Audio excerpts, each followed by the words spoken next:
ಇಂದಿನ ದಿನದಲ್ಲಿ 5 ರೂಪಾಯಿಗೆ ಏನ್ ಸಿಗುತ್ತೆ ಅಂತ ಮೂಗು ಮುರಿಬೇಡಿ. ನೀವೇನಾದ್ರೂ ದೆಹಲಿಗೆ ಹೋದ್ರೆ ಕೇವಲ 5 ರೂಪಾಯಿಗೆ ಹೊಟ್ಟೆ ತುಂಬಾ ಊಟ ಮಾಡಬಹುದು. ಕರ್ನಾಟಕದ ಇಂದಿರಾ ಕ್ಯಾಂಟೀನ್ ಮಾದರಿಯಲ್ಲಿ ದೆಹಲಿಯಲ್ಲಿ ಬಿಜೆಪಿ ಸರ್ಕಾರ ಮಹತ್ವಾಕಾಂಕ್ಷೆಯ ಅಟಲ್ ಕ್ಯಾಂಟೀನ್ ಯೋಜನೆಯನ್ನ ಜಾರಿಗೆ ತಂದಿದೆ. ಮಾಜಿ ಪ್ರಧಾನಿ ಅಟಲ್ ಬಿಹಾರಿ ವಾಜಪೇಯಿಯವರ 101ನೇ ಜನ್ಮದಿನದ ಸ್ಮರಣಾರ್ಥವಾಗಿ ಮೊದಲ ಹಂತದಲ್ಲಿ 45 ಕ್ಯಾಂಟೀನ್ಗಳನ್ನ ಉದ್ಘಾಟಿಸಲಾಗಿದೆ. ಪ್ರತಿದಿನ ಬೆಳಗ್ಗೆ 11ರಿಂದ ಸಂಜೆ 4 ಗಂಟೆವರೆಗೆ ಮತ್ತು ಸಂಜೆ 6:30ರಿಂದ ರಾತ್ರಿ 9:30ರವರೆಗೆ ಪೌಷ್ಟಿಕ ಆಹಾರವನ್ನ ವಿತರಿಸಲಾಗುತ್ತೆ. ಪ್ರತಿ ಕೇಂದ್ರದಲ್ಲಿ ಪ್ರತಿದಿನ ಸುಮಾರು 500 ಜನರಿಗೆ ಅನುಕೂಲವಾಗುವಂತೆ ವ್ಯವಸ್ಥೆ ಮಾಡಲಾಗಿದೆ.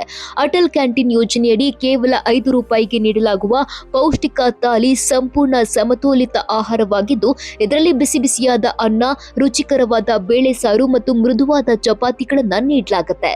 ಋತುಮಾನಕ್ಕೆ ಅನುಗುಣವಾಗಿ ಲಭ್ಯವಿರುವ ತಾಜಾ ತರಕಾರಿ, ಪಲ್ಯ ಮತ್ತು ಊಟದ ರುಚಿಯನ್ನ ಹೆಚ್ಚಿಸಲು ಉಪ್ಪಿನಕಾಯಿಯನ್ನ ಒಳಗೊಂಡಿದ್ದು, ಬಡವರು ಮತ್ತು ಕಾರ್ಮಿಕರಿಗೆ ಅತ್ಯಂತ ಕಡಿಮೆ ದರದಲ್ಲಿ ಹೊಟ್ಟೆ ತುಂಬಾ ಪೌಷ್ಟಿಕ ಆಹಾರ ಒದಗಿಸೋದು ಈ ಮೆನುವಿನ ಪ್ರಮುಖ ಉದ್ದೇಶವಾಗಿದೆ.